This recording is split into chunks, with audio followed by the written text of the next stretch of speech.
लीजिए प्रस्तुत है मुंशी प्रेमचंद जी की प्रसिद्ध कहानी डिमॉन्स्ट्रेशन। तो प्रारंभ है कहानी। महाशय, गुरु प्रसाद जी रसिक जीव है। गाने बजाने का शौक है, खाने खिलाने का शौक है और सैर तमाशे का शौक है, पर उसी मात्रा में द्रव्योपार्जन का शौक नहीं है।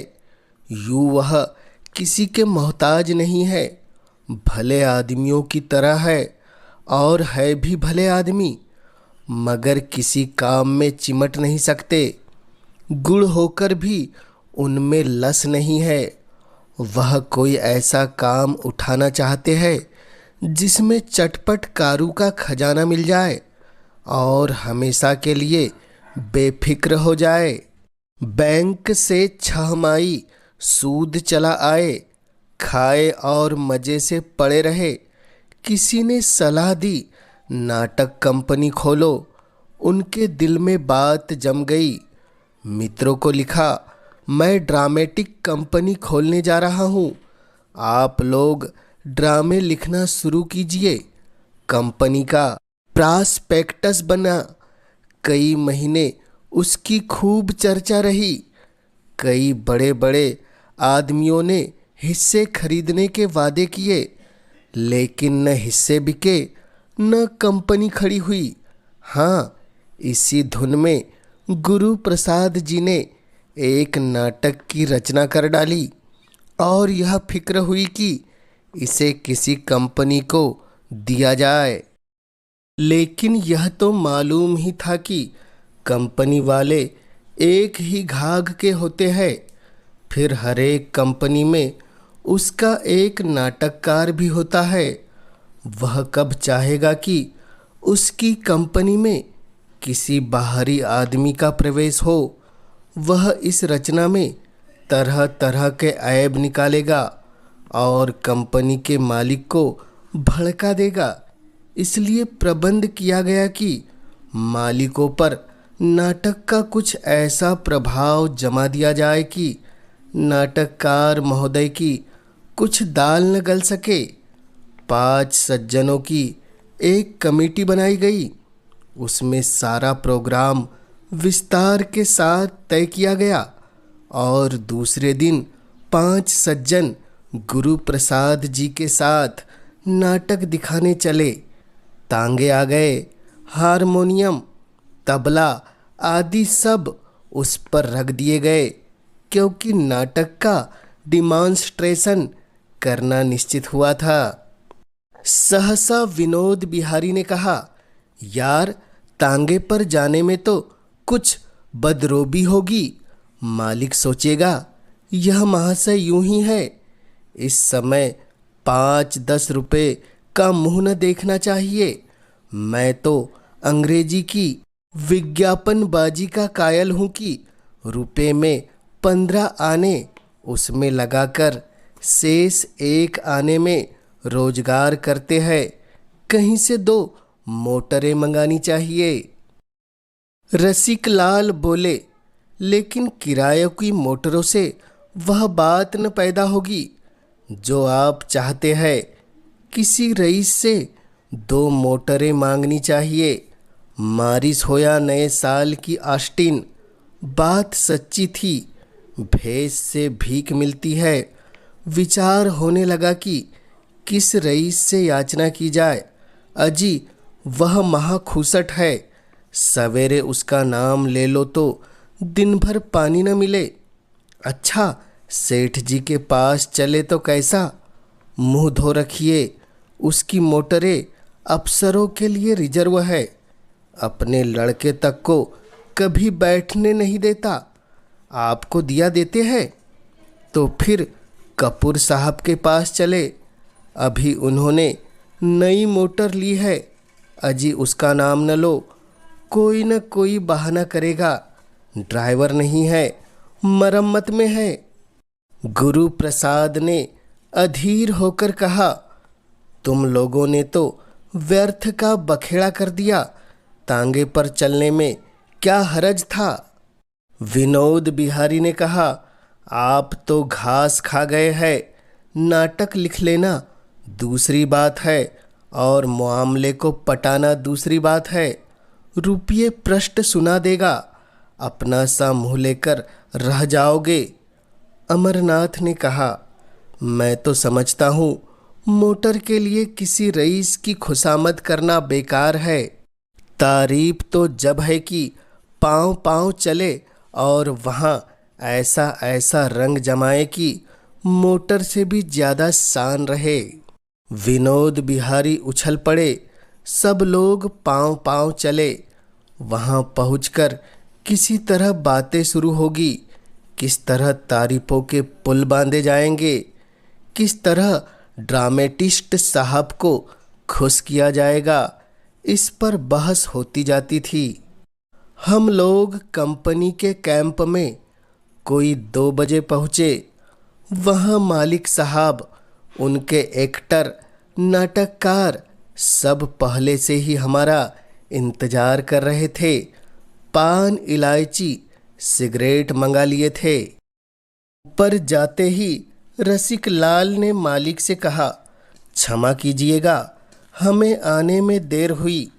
हम मोटर से नहीं, पाँव पाँव आए हैं। आज यही सलाह हुई कि प्रकृति की छटा का आनंद उठाते चले। गुरु प्रसाद जी तो प्रकृति के उपासक है। इनका बस होता तो आज चिमटा लिए या तो कहीं भीख मांगते होते या किसी पहाड़ी गांव में वट वृक्ष के नीचे बैठे पक्षियों का चहकना सुनते होते। विनोद ने रद्दा जमाया, और आए भी तो सीधे रास्ते से नहीं, जाने कहाँ कहाँ का चक्कर लगाते, खाक छानते, पैरों में जैसे सनीचर है। अमर ने रंग को और जमाया, पूरे सतजुगी आदमी है। नौकर चाकर तो मोटरों पर सवार होते हैं और आप गली गली मारे मारे फिरते हैं। जब और रईस मीठी नींद के मजे लेते हैं तो आप नदी के किनारे उषा का श्रृंगार देखते हैं। मस्तराम ने फरमाया, कवि होना मानो दीन दुनिया से मुक्त हो जाना है। गुलाब की एक पंखड़ी लेकर उसमें जाने क्या घंटों देखा करते हैं। प्रकृति की उपासना ने ही यूरोप के बड़े बड़े कवियों को आसमान पर पहुंचा दिया है। यूरोप में होते तो आज इनके द्वारा पर हाथी झूमता रहता। एक दिन एक बालक को रोता देखकर आप रोने लगे। पूछता हूँ, भाई क्यों रोते हो? तो और रोते हैं, मुंह से आवाज़ नहीं निकलती। बड़ी मुश्किल से आवाज़ निकली। विनोद बोले, जनाब, कवि का हृदय कोमल भावों का स्रोत है, मधुर संगीत का भंडार है, अनंत का आईना है। रसिक बोले, क्या बात कही है आपने, अनंत का आईना है? वाह, कवि की सोहबत में आप भी कुछ कवि हुए जा रहे हैं। गुरु प्रसाद ने नम्रता से कहा, मैं कवि नहीं हूँ और न मुझे कवि होने की दवा है। आप लोग मुझे जबरदस्ती कवि बनाए देते हैं। कवि सृष्टा की वह अद्भुत रचना है जो पंचभूतों की जगह 9 रसों से बनती है। मस्ताराम बोला, आपका यही एक वाक्य है जिस पर सैकड़ों कविताएं न्यौछावर है।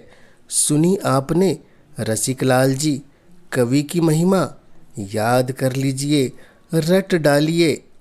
रसिकलाल बोले, कहाँ तक याद करे भैया, यह तो सुक्तियों में बातें करते हैं। और नम्रता का यह हाल है कि अपने को कुछ समझते ही नहीं। महानता का यही लक्षण है। जिसने अपने को कुछ समझा वह गया। कंपनी के स्वामी से आप तो अब खुद ही सुनेंगे। इस ड्रामे में अपना हृदय निकाल कर रख दिया है। कवियों में जो एक प्रकार का अल्हड़पन होता है, उसकी आप में कहीं गंध भी नहीं। इस ड्रामे की सामग्री जमा करने के लिए आपने कुछ नहीं तो 1000 बड़े बड़े पोथों का अध्ययन किया होगा। वाजिद अली शाह को स्वार्थी इतिहास लेखकों ने कितना कलंकित किया है आप लोग जानते ही है। उस लेख राशि को छांटकर उसमें से सत्य के तत्व खोज निकालना आप ही का काम था। विनोद बोला, इसलिए हम और आप दोनों कलकत्ता गए और वहाँ कोई 6 महीने मटिया बुर्ज की खाक छानते रहे। वाजिद अली शाह को हस्तलिखित एक पुस्तक की तलाश की। उसमें उन्होंने खुद अपनी जीवनी चर्चा लिखी है। एक बुढ़िया की पूजा की गई, तब कहीं जाके 6 महीने में किताब मिली। अमरनाथ बोले, पुस्तक नहीं रत्न है। मस्तराम बोले, उस वक्त तो उसकी दशा कोयले जैसी थी। गुरु प्रसाद जी ने उस पर मोहर लगाकर असरफी बना दिया। ड्रामा ऐसा चाहिए कि जो सुने दिल हाथों में थाम ले, एक एक वाक्य दिल में चुभ जाए। अमरनाथ बोला, संसार साहित्य के सभी नाटकों को आपने चाट डाला और नाट्य रचना पर सैकड़ों किताबें पढ़ डाली। विनोद बोले, जभी तो चीज भी लाजमी आई है। अमरनाथ बोला, लाहौर ड्रामेटिक क्लब का मालिक हफ्ता भर यहाँ पड़ा रहा। पैरों पड़ा कि मुझे यह नाटक दे दीजिए, लेकिन आपने नहीं दिया। जब एक्टर ही अच्छे नहीं तो उनमें अपना ड्रामा खिलवाना उसकी मिट्टी खराब कराना था। इस कंपनी के एक्टर माशा अल्लाह अपना जवाब नहीं रखते और इसके नाटककार के सारे जमाने में धूम है। आप लोगों के हाथों में पड़कर यह ड्रामा धूम मचा देगा। विनोद बोला, एक तो लेखक साहब खुद शैतान से ज़्यादा मशहूर है, उस पर यहाँ के एक्टरों का नाट्य कौशल शहर लुट जाएगा। मस्तराम बोले, रोज ही तो किसी न किसी कंपनी का आदमी सिर पर सवार रहता है, मगर बाबू साहब किसी से सीधे मुंह बात नहीं करते। विनोद बोला, बस एक यही कंपनी है जिसके तमाशे के लिए दिल बेकरार रहता है, नहीं तो और जितने ड्रामे खेले जाते हैं 2 कौड़ी के, मैंने तमाशा देखना ही छोड़ दिया। गुरु प्रसाद बोले, नाटक लिखना बच्चों का खेल नहीं है, खूने जिगर पीना पड़ता है। मेरे ख्याल में एक नाटक लिखने के लिए 5 साल का समय भी काफ़ी नहीं, बल्कि अच्छा ड्रामा जिंदगी में एक ही लिखा जा सकता है। यूं कलम घिसना दूसरी बात है। बड़े बड़े धुरंधर आलोचकों का यही निर्णय है कि आदमी जिंदगी में एक ही नाटक लिख सकता है। रूस, फ्रांस, जर्मनी सभी देशों के ड्रामे पढ़े, पर कोई न कोई दोष सभी में मौजूद। किसी में भाव है तो भाषा नहीं, भाषा है तो भाव नहीं, हास्य है तो गाना नहीं, गाना है तो हास्य नहीं। जब तब भाव, हास्य और गाना यह चारों अंग पूरे न हो, उसे ड्रामा कहना ही नहीं चाहिए। मैं तो बहुत ही तुच्छ आदमी हूँ। कुछ आप लोगों की सोहबत में सद्बुद्धि आ गई, मेरी रचना की हस्ती ही क्या, लेकिन ईश्वर ने चाहा तो ऐसे दोष आपको न मिलेंगे। विनोद बोला, जब आप उस विषय के मर्मज्ञ है तो दोष रहने की बात कैसी हो सकती है।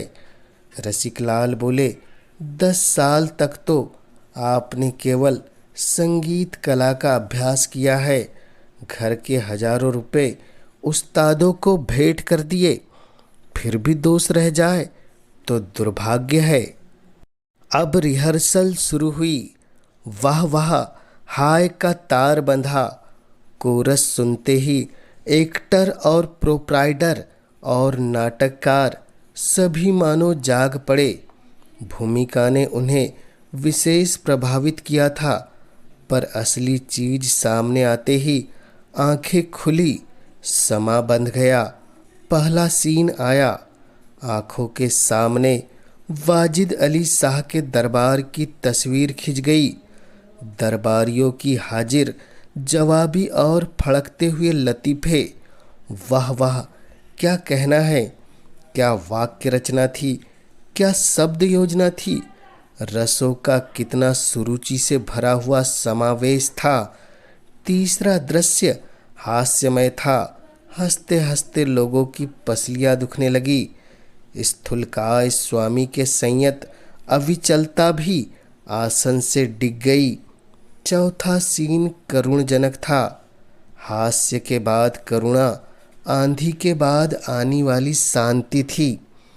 विनोद आंखों पर हाथ रखे, सिर झुकाए, जैसे रो रहे थे। मस्तराम बार बार ठंडी आहें खींच रहे थे और अमरनाथ बार बार सिसकियां भर रहे थे। इसी तरह सीन पर सीन और अंक पर अंक समाप्त होते गए। यहाँ तक कि जब रिहर्सल समाप्त हुई तो दीपक जल चुके थे। सेठ जी अब तक सौंठ बने हुए बैठे थे। ड्रामा समाप्त हो गया। उनके मुखारविंद पर उनके मनोविचार का लेस मात्र भी आभास न था। जड़ भारत की तरह बैठे हुए थे। न मुस्कुराहट थी, न कौतूहल, न हर्ष, न कुछ। विनोद बिहारी ने मामले की बात पूछी, तो इस ड्रामा के बारे में श्रीमान की क्या राय है? सेठ जी ने उसी विरक्त भाव से उत्तर दिया, मैं इसके विषय में कल निवेदन करूँगा। कल यही भोजन भी कीजिएगा। आप लोगों के लायक भोजन तो क्या होगा, उसे केवल विदुर का साग समझकर स्वीकार कीजिए। पंच पांडव बाहर निकले तो मारे खुशी के सबकी बाँछें खिली जाती थी। विनोद बोला, 5,000 की थैली है, नाक नाक बंध सकता हूँ। अमरनाथ बोला, 5,000 है कि 10, यह तो नहीं कह सकता, पर रंग खूब जम गया। रसिक बोला, मेरा अनुमान तो 4,000 का है। मस्तराम बोला, और मेरा विश्वास है कि 10,000 से कम वह कहेगा ही नहीं। मैं तो सेठ के चेहरे की तरफ ध्यान से देख रहा था। आज ही कह देता, पर डरता था कहीं ये लोग अस्वीकार न कर दे। उसके होठों पर तो हंसी न थी, पर मगन हो रहा था। गुरु प्रसाद बोला, मैंने पढ़ा भी तो जी तोड़कर। विनोद बोला, ऐसा जान पड़ता था। तुम्हारी वाणी पर सरस्वती बैठ गई। सभी की आंखें खुल गई। रसिक बोला, मुझे उसकी चुप्पी से जरा संदेह होता है। अमर बोला, आपके संदेह का क्या कहना? आपको ईश्वर पर संदेह है? मस्त बोला, ड्रामेटिस्ट भी बहुत खुश हो रहा था। 10-12 हजार का वारा न्यारा है। भाई आज इस खुशी में एक दावत होनी चाहिए। गुरु प्रसाद बोले, अरे तो कुछ बोहनी बट्टा तो हो जाए। मस्तराम बोला, जी नहीं, तब तो जलसा होगा। आज दावत होगी। विनोद बोला, भाग्य के बलि हो तो गुरु प्रसाद। रसिक बोला, मेरी राय है जरा उस ड्रामेटिस्ट को गांठ लिया जाए। उसका मौन मुझे भयभीत कर रहा है। मस्तराम बोला, आप तो वाही हुए हैं। वह नाक रगड़ कर रख जाए तब भी यह सौदा होकर रहेगा। सेठ जी अब बचकर निकल नहीं सकते। विनोद बोला, हम लोगों की भूमिका भी तो जोरदार थी। अमर बोले, उसी ने तो रंग जमा दिया। अब कोई छोटी रकम कहने का उसे साहस न होगा। रात को गुरु प्रसाद के घर मित्रों की दावत हुई। दूसरे दिन कोई 6 बजे 5 आदमी सेठ जी के पास पहुँचे। संध्या का समय हवा खोरी का है। आज मोटर पर न जाने के लिए बना बनाया बहाना था। सेठ जी आज बेहद खुश नजर आते थे। कल की तरह मुहर्रमी सूरत अंतर ध्यान हो गई थी। बात बात पर चहकते थे, हंसते थे, जैसे लखनऊ का कोई रईस हो। दावत का सामान तैयार था। मेजों पर भोजन चुना जाने लगा। अंगूर, संतरे, केले, सूखे मेवे, कई किस्म की मिठाइयाँ, कई तरह के मुरब्बे, शराब आदि सजा दिए गए और यारों ने खूब मज़े से दावत खाई। सेठ जी मेहमान नवाजी के पुतले बने हुए हर एक मेहमान के पास आ आकर पूछते, कुछ और मंगवाऊँ, कुछ तो और लीजिए, आप लोगों के लायक भोजन यहाँ कहाँ बन सकता है। भोजन के उपरांत लोग बैठे तो मुआमले की बातचीत होने लगी। गुरु प्रसाद का हृदय आशा और भय से कांपने लगा। सेठ जी बोले, हुजूर ने बहुत ही सुंदर नाटक लिखा है। क्या बात है। ड्रामेटिस्ट, यह जनता अच्छे ड्रामों की कद्र नहीं करती, नहीं तो यह ड्रामा लाजवाब होता। सेठ जी बोले, जनता कद्र नहीं करती न करे, हमें जनता की बिल्कुल परवाह नहीं है, रत्ती भर परवाह नहीं। मैं इसकी तैयारी में 50,000 केवल बाबू साहब की खातिर से खर्च कर दूंगा। आपने इतनी मेहनत से एक चीज़ लिखी है तो मैं उसका प्रचार प्रसार भी उतने ही हौसले से करूंगा। हमारे साहित्य के लिए क्या यह कुछ कम सौभाग्य की बात है कि आप जैसे महान पुरुष इस क्षेत्र में आ गए। यह कीर्ति हुजूर को अमर बना देगी। ड्रामेटिस्ट बोले, मैंने तो ऐसा ड्रामा आज तक नहीं देखा। लिखता मैं भी हूँ और लोग भी लिखते हैं, लेकिन आपकी उड़ान को कोई क्या पहुँचेगा। कहीं कहीं तो आपने शेक्सपियर को भी मात दे दिया है। सेठ जी बोले, तो जनाब, जो चीज़ दिल की उमंग से लिखी जाती है वह ऐसी ही अद्वितीय होती है। शेक्सपियर ने जो कुछ लिखा रुपयों के लोभ से लिखा। हमारे दूसरे नाटककार भी धन के लिए ही लिखते हैं। उनमें वह बात कहाँ पैदा हो सकती है। गोसाई जी की रामायण क्यों अमर है? इसलिए कि वह भक्ति और प्रेम से प्रेरित होकर लिखी गई है। सादी की गुलिस्तिका और बोस्ता, होमर की रचनाएं इसलिए स्थायी है कि उन कवियों ने दिल की उमंग से लिखा। जो उमंग से लिखता है वह एक एक शब्द, एक एक वाक्य, एक एक उक्ति पर महीनों खर्च कर देता है।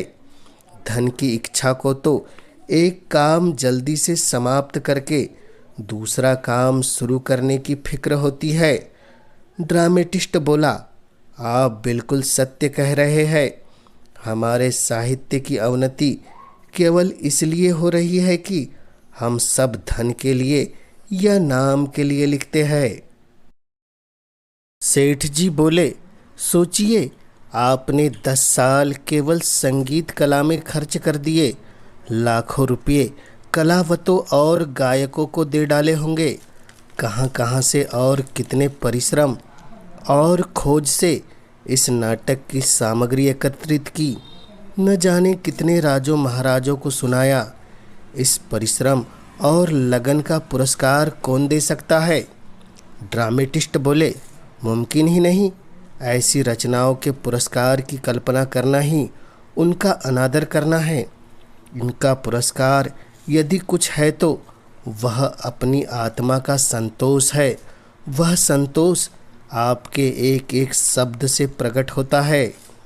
सेठ जी बोले, आपने बिल्कुल सत्य कहा कि ऐसी रचनाओं का पुरस्कार अपनी आत्मा का संतोष है। यश तो बहुधा ऐसी रचनाओं को मिल जाता है जो साहित्य के कलंक है। आपसे ड्रामा ले लीजिए और आज ही पार्ट भी तकसीम कर दीजिए। 3 महीने के अंदर इसे खेल डालना होगा। मेज पर ड्रामे की हस्तलिपि पड़ी हुई थी। ड्रामेटिस्ट ने उसे उठा लिया। गुरु प्रसाद ने दीन नेत्रों से विनोद की ओर देखा। विनोद ने अमर की ओर, अमर ने रसिक की ओर, पर शब्द किसी के मुंह से न निकला। सेठ जी ने मानो सभी के मुंह सी दिए हो।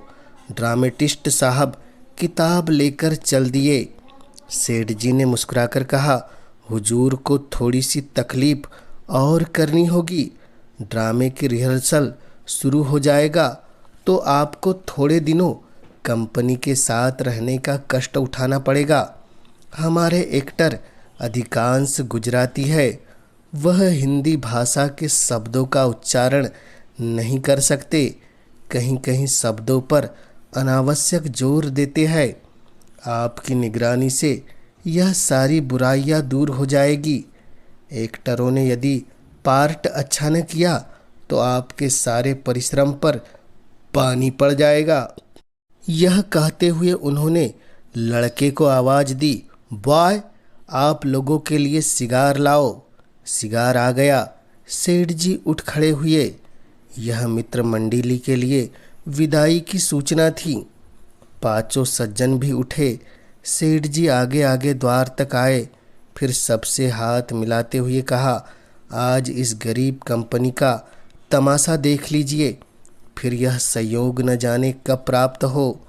गुरु प्रसाद न मानो किसी कब्र के नीचे से कहा, हो सका तो आ जाऊंगा। सड़क पर आकर पांचों मित्र खड़े होकर एक दूसरे का मुंह ताकने लगे। तब पांचों ही जोर से कहा मार कर हंस पड़े। विनोद ने कहा, यह हम सबका गुरु घंटाल निकला। अमर बोला, साफ आंखों में धूल झोंक दी। रसिक बोला, मैं उसकी चुप्पी देखकर पहले ही डर रहा था कि यह कोई पल्ले सिरे का घाघ है। मस्तराम बोला, मान गया इसकी खोपड़ी को, यह चपत उम्र भर न भूलेगी। गुरु प्रसाद इस आलोचना में शरीक न हुए। वह इस तरह सिर झुकाए चले जा रहे थे मानो अभी तक वह स्थिति को समझ ही न पाए हो।